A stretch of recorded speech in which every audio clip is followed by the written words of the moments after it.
Mr McGowan's GP, Margaret Wilson, told the court that the accused had said to her he was very distraught that his girlfriend had left him and that he couldn't sleep. She prescribed him sleeping pills and beta blockers. However, she told defence counsel Gordon Jackson that with hindsight she believed Mr McGowan was suffering from clinical depression and that it was unfortunate she hadn't been able to treat him further. The trial before Lord Hamilton continues. Colin McKinnon reporting Scotland at the High Court in Glasgow. Grampian Regional Council has spent millions on a new scheme to remove the peaty colour from drinking water, even though councillors admit it presents no danger to health.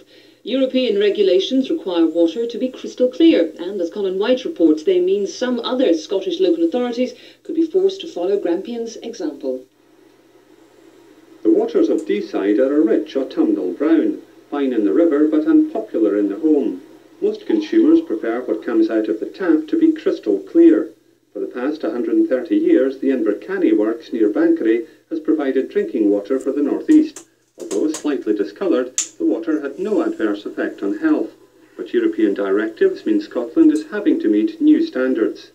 The colour wasn't doing any harm to the water at all. It was perfectly good, but people didn't like it. And the public perception was that the water wasn't pure, although it was. So this is something I think we had to do, not just for the EC, but for the people here, who were very upset by the coloured water. Grampian has spent £14 million on a treatment plant. Colour is removed by injecting ozone into the water. Public expectation nowadays, I think, expects a nice sparkling, colourless liquid coming out of the tap. Invercanny has been able to achieve the standards of the past, except for dealing with colour, and that I don't think is acceptable nowadays. The plant is the first of its kind in Scotland. Some authorities with specific local conditions are exempt from the European directive, but most will be required to satisfy the apparent taste of the public. I prefer it clear, but I don't mind if it's slightly coloured by peat. Well, I like to be nice and clear, you know. I don't mind like bits and pieces in it, you know. It's not very nice. I mean, it doesn't matter to me whether it's white or, well, not too black anyway. I'd be a bit suspicious then about it. Here on Deeside, water is a matter of taste, and in the local hotels, few seem to mind if it changes colour once it's added to certain other chemicals. Colin White reporting Scotland, Bankery. It's understood that councillors in Shetland have agreed to make an offer to the oil companies to secure the future of Sullomvo oil terminal. Details won't be made public until Thursday morning, when the council will formally present its offer to the oil terminal partners at a meeting in Aberdeen. A further 8 radioactive hotspots have been found on the ground at the Dounreay nuclear plant, bringing the total to 29.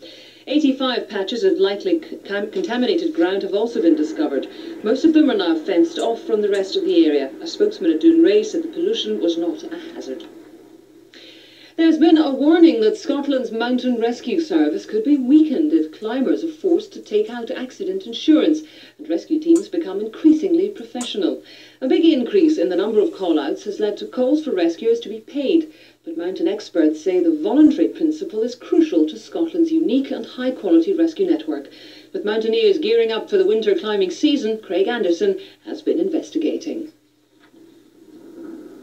The Dundonnell Mountain Rescue Team covers 2,000 square miles of rugged Ross and Cromarty, and this week took delivery of a new four-wheel drive ambulance.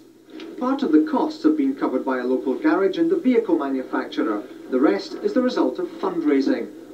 It costs £800 for each volunteer's boots and protective clothing, £600 for a stretcher, £5,000 for a radio system. That's a lot of work drumming up sponsorship and rattling collecting cans. It could cost up to £50,000 a year to run a mountain rescue team like this one, and while it's sometimes difficult for teams to raise the cash, very few of the members who turn out in all weathers would support the idea of being paid for their efforts. It seems a bit ironic, but yes, I would like to keep the volunteer element of it. Yes, certainly. I think that you get a good response from people. Everyone in the team is are mountaineers themselves, and they're willing to give up their time and energies to help fellow mountaineers, and that's something I think everyone would want to, or most people would want to retain. Because of the easy access to the mountains here, compulsory insurance is seen as a non-starter.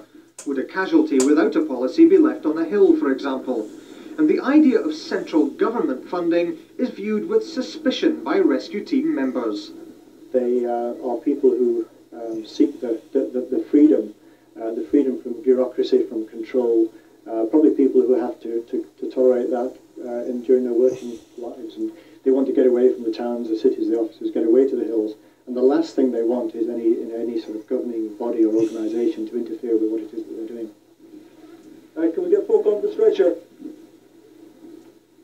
Compared with 30 years ago, 6 times as many people now take to the Scottish Hills, an estimated 1.4 million day visits a year. So there are suggestions that tourist boards or related businesses could help out more. The tourist boards could certainly come on board in this issue. It's an issue that they benefit from, the whole tourist industry, the whole sector, the hotels, the pubs, and that all benefit and ride on the back of these walkers who come to the area. Scottish rescue teams have never been busier, either rescuing people or raising cash for themselves. But experts say we should be proud of our volunteer service rather than seeking to change it. The people within the organisation are not crying out for more. They're not seeking help. The system is working very well indeed, and as I say, we should be very proud of it. As they look ahead to another busy season, the message from the mountain men seems to be, if it ain't broke, don't fix it. Craig Anderson reporting Scotland, Ross-shire. Well, now tonight's sports news, here's Hazel Irvine. Hazel. Thanks, Jackie. Good evening. St Mirren player Barry Lavetti has failed a drug test. The striker, who has missed his side's last 3 games, was found to have traces of an unnamed recreational drug in his system and is now undergoing medical treatment. St Mirren revealed today that their young striker has failed a club drug test, not for a performance-enhancing substance such as an anabolic steroid, but rather for a so-called social drug. The First Division outfit brought in their own internal testing programme 2.5 years ago, and today manager Jimmy Bone said, "We are neither condoning nor condemning the boy. We want to help him in his recovery. I'm sure this has been a one-off, as all of our players, including Barry, have been tested throughout the past 2.5 years without any problem." Meanwhile, Scotland manager Craig Brown today named his team for tomorrow night's friendly match against Sweden in Stockholm. A strike pairing of Hearts' John Robertson and Bolton's John McGinley will forge a new partnership up front. Hibs' Jim Leighton wins his 70th cap at the age of 37. Craig Burley and Tom Boyd have been given the full-back berths, whilst Rangers defender Alan McLaren moves forward into a 5-man midfield.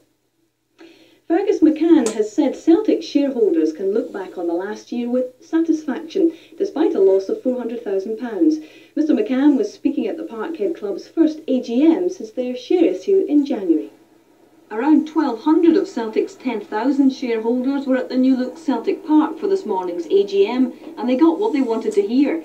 Chief Executive Fergus McCann gave his backing to manager Tommy Burns, who's in Sweden with the Scotland squad, and McCann was quick to support assistant boss Billy Stark's promises that more money will be spent on players. We always have to put the development of the playing side first. We certainly want to develop Celtic Park. It has to be expanded because we need the space. We have the demand from season ticket holders. We can't get enough space for them, and for match ticket holders. So we also need the park to develop revenue to help the team. So both go together. At the final whistle of the AGM, the people who own the club, the shareholders, seemed satisfied. It went very well, yes. I think all the questions were answered in a very practical way. Very well. Only good times ahead, I'm sure. The feedback I got, the vibes were always